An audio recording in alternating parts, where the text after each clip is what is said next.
Will anything matter? Let's react to this.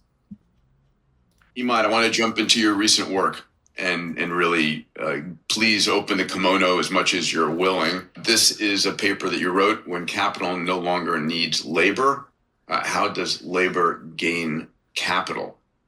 You also have spun up your latest company, Intelligent Internet, and tell us about this paper and about Intelligent Internet as far down the rabbit hole as you're willing to go. I'd love to see what your creative mind has been spawning. Yeah, thanks. Yeah, took a bit of time off and sort of been thinking about I think this is the biggest question of our time for humans because there's this thing of how do you create happiness? There's a Japanese concept of ikigai: do what you like, do what you're good at, do where you believe you're adding value, and other people do too. People need that progression. And there's discussions of UBI and others, but as we discussed earlier on in this pod, anything that can be done on the other side of a screen can be done better, faster, and cheaper by a computer this year. Pretty much anything. Be it to So, as individuals, business owners, I think about this a lot. I have kids. I have a business. I have multiple businesses, and the truth is, I love the people that work for me, and hopefully, I can really keep paying people based on the business's growth. But if you think about it in a competition, right? If there's a business that's doing the exact same thing you are, and they're not paying people, they can be cheaper. So it's gonna create this system where it's gonna be a race to who knows, and that's what this maybe is talking about. design, be it taxes, all of these things. Artwork, film Artwork, projection.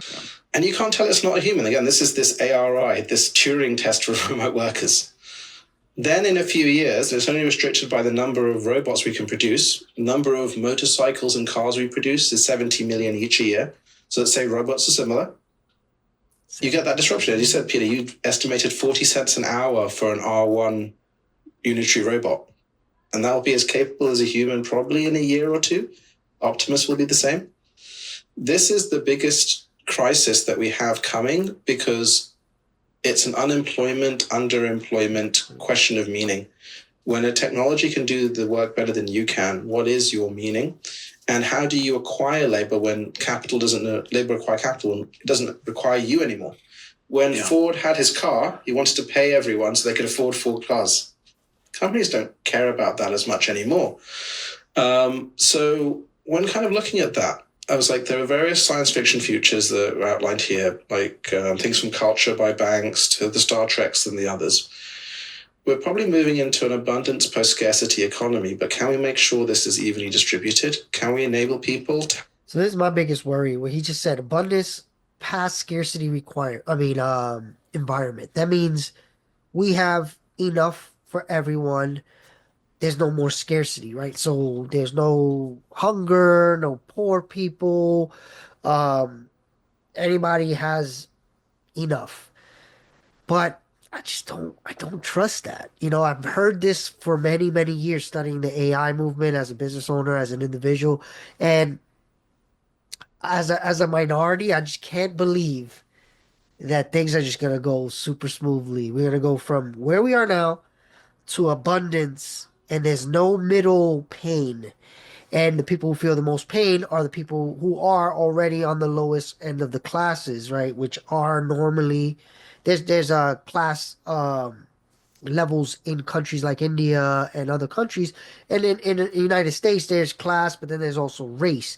So when I think about just the order of things and say, okay, if there's only 50% of the current amount of jobs, how much of those jobs are going to go to non-white people? And then from there it goes to who knows the percentages. So as me as a minority, I'm thinking business. I need to create a business that people need, right? And I think most people should be thinking like that no matter what you are. But I do worry about people who are not even looking at into all this. And I think if you're watching stuff like this and you're even thinking about it, you're ahead of like 99.9% of people because people are just going about their day not seeing what's coming. have a universal basic AI? So it's up to them how they do this. And then the further question is, what is meaning in this? Because the existing economic structures break down. And as a very practical example of that, let's take the Fed. There'll be lots of discussions about the Fed. Today's the Fed cut rates, other things like that. The Fed's mandate is interest rates, inflation, unemployment. You cut interest rates, that adjusts inflation and employment. That's gone. The actual mandate of the Fed in the next 5 years completely doesn't work anymore. Because you cut interest rates, what does it mean? It means people will buy more GPUs, more computers, right? Maybe. And more robots. More robots. And that would impact unemployment. You'll have massive inflation and deflation cycles. So the very basis of our economy is messed up. And so if you understood that, basically the way it all works, the reason they lower interest rates or raise interest rates is to get the economy to spend less money. And if there's no more of any of that, how is any of this done? That's why I was like, what can we do to help with that? That's why this concept of intelligent internet. Give universal basic AI to everyone. Gold standard data sets, models, systems. We're figuring out ways to coordinate that, but put this into every nation and build teams that think about what is the future of healthcare, education, maybe faith, government, politics, and get everyone to work in the open to build an open infrastructure. Because we have lots of questions that we don't have answers to, and human talent augmented by computers are probably the only way we're going to figure this out. But we need to join it together. The way I see it is, I think, I do think there's a time in history when it will all be replaced. But right now, I think there's going to be this time where not everything can be replaced. I don't know how long that time is going to be, though. That could be a decade, less, more. So I just think about it as a business owner first, because that's what I do for a living now, is I need to create as much value through my business and invest as much of that money as possible. Why? Because once there's no labor and only few people have assets, asset values grow, right? That's always the case, right? Like the reason the rich are because they own the assets. So I think what are the assets that are going into the future, and how do I own as much of those as possible? So how can I take all the money I make and buy as much assets as possible? And then hope for the best, hope that my company stays around as long as possible. But if it doesn't, at least I'll have a few years of investing a good amount of money that will grow for me over time. What regular people do, I also think they need to do the same exact thing. People that don't own businesses, that just have jobs, because you don't know how long you will have a job. Just everything is on the chopping block, include businesses and jobs. So that's what I think. Problems we face here in the UK or US are similar to Spain, India, everywhere. So we've got to create that global network. There's two layers to this. There's the recreation of meaning, because, for the last few hundred years, your occupation, your job title was the meaning you had in your life. And as we strip that away, people have to find new models for meaning. Entrepreneurship is a rising class because of that people can find their own meaning. We talk about MTPs all the time. I think the second layer is, how do you just ensure basic supply chains of goods and services so that you have bread on the grocery store shelves and clean water, et cetera, et cetera. And I think governments are going to be very stretched to figure this out in an age of potentially malicious AIs that can spread disinformation and really damage infrastructure via the autonomous remote monitoring stuff that they'll be able to do. I think those two buckets have to be addressed.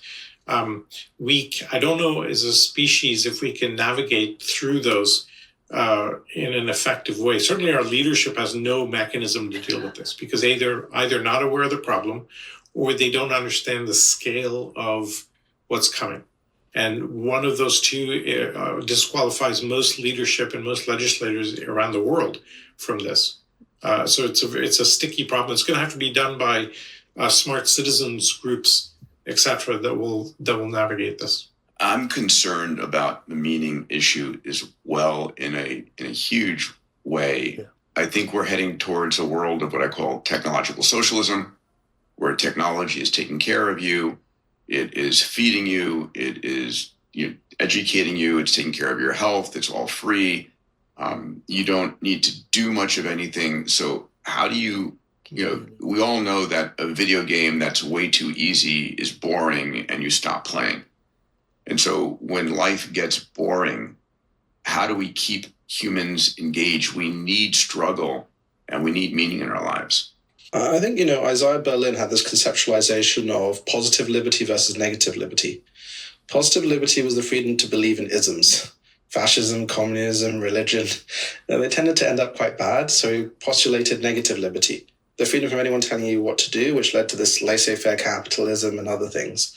And people find meaning in their brands and these narratives and stories. It strikes me that as we move into this next phase, these historical things are coming back in force. We're seeing the polarization of the media and the political class. People are going to sign up to more and more extremist ideologies, exclusionary, negative someones, unless we can give the positive views of the future of abundance, of collaboration and more. Because otherwise you're stuck in your local maxima. Yeah. Most of these elections have been, I want change, because fundamentally, how many people believe in the American dream or the British dream or the Spanish dream or the Indian dream anymore?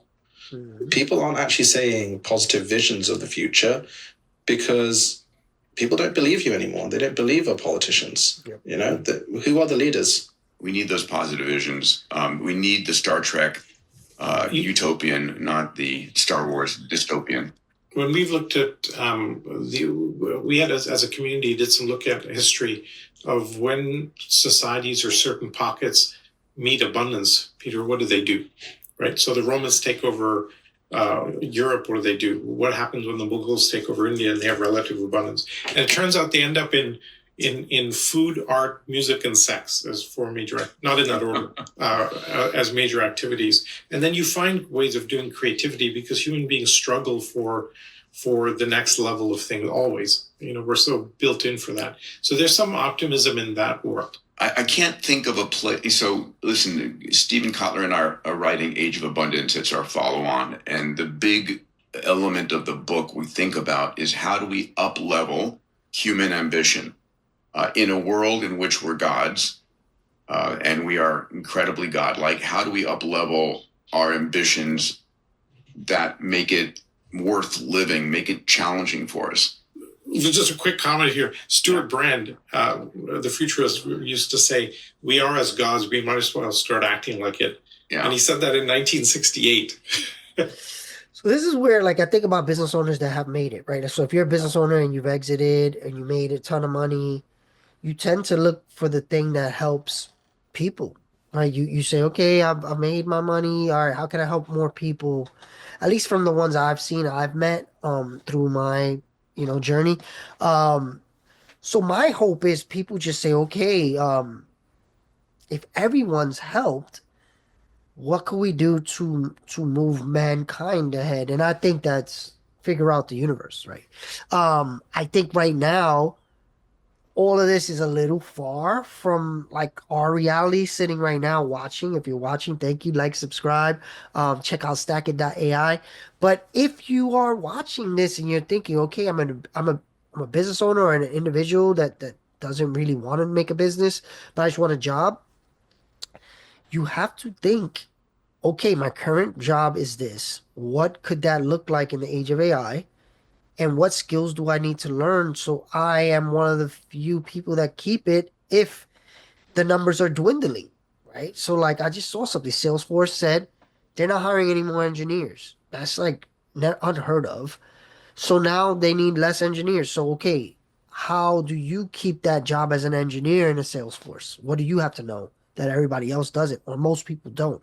It's the same thing in any field. I think it's going to be that you have to say, okay, this is what is needed for my problem I'm solving as a business owner or the field that I'm working in as an individual that works.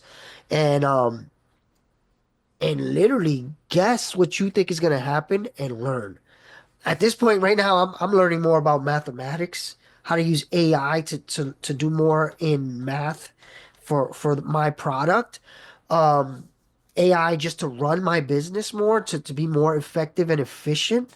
As a CEO, I look at everything I need to have an edge on anybody else that may come and compete with me, right? This is a never-ending learning. But I tell you, if we were in a abundant age, I'd be figuring out how to get to space. I'd be trying to figure out how to find the meaning of the universe, right? But again, depending on what happens, those are different, totally different lifestyles, right? So, We're more godlike than ever. So, do we all revert into a video game world? Do we all get BCI? This year at the Abundance Summit, I've got Max Hodak coming. Emad, I don't know if you know Max. He was a co-founder of Neuralink with Elon, and he's got a new company called Science, which is doing extraordinary work. Like 100, 1,000, 10,000 fold more neural connections and bandwidth on a BCI than we're seeing with. so BCI means brain control interface. So what that means is, I think we're heading into this fork in the road where you get to choose: are you going to stay a normal human or are you going to merge with AI? And merging with AI means you're just going to be able to have information relayed and given to you much faster. So that means intelligence level, just a very big shift in human history. Whether you are a regular person that has a regular IQ, or you're a person that has 10,000 times more intelligence than that other person. Those are going to be totally different worlds that those two humans live in. And I think we're going to have to choose that, maybe in our lifetimes. With Neuralink, can we add another corpus callosum like connection to the cloud that allows us to couple with AI as AI is taking off versus, be left behind like the movie Her? Yeah, I mean, like, these things are coming quick and we have to answer those questions. Like, even this weekend, I had 6 people I know call me and said, I'm having a crisis of meaning because of R1. Once I saw the logic and the way it was thinking, right? That's going to happen more and more. But then again, like I said, we have to think about the mass of people and the human side of this. I think our current systems take away our agency as slow down AI. And one of the main things here is reintroducing the belief of agency. I can't do this. I can't do that.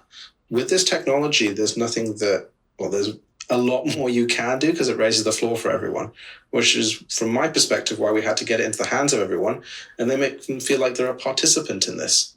Because the other part of this is it seems remote. I think this is another part of this shock that we've had in the last few days, right? How are you involved in AI? You need to have nuclear reactors and like giant chips and this and that. All of a sudden you can run it on your smartphone. It's very humanizing. And this, again, why I'm a big believer in open source, to have that. Amazing. I love that. I love that as even a title of this pod, The Crisis of Meaning. It's incredibly powerful. So yeah, I think as he ended it with, it's gonna be, we have to, as individuals, business owners, again, think about what we're in this for. Like me as a business owner, I just want freedom. I want to be able to do what I enjoy doing, work from the beach, and provide for my family. I don't need like private jets and stuff. Of course, it'd be nice to have, but I don't, that doesn't drive me. I just want to do what I enjoy. And now I'm looking at my life and saying, I may be able to do more of the crazy things I want to do. Like Stack.ai is one of them, and I built it, but now I need to build it up to be self-sustaining, right? But now, how many more swings like that do I get because of AI? That's the interesting and super exciting time for me. Let me know what you think.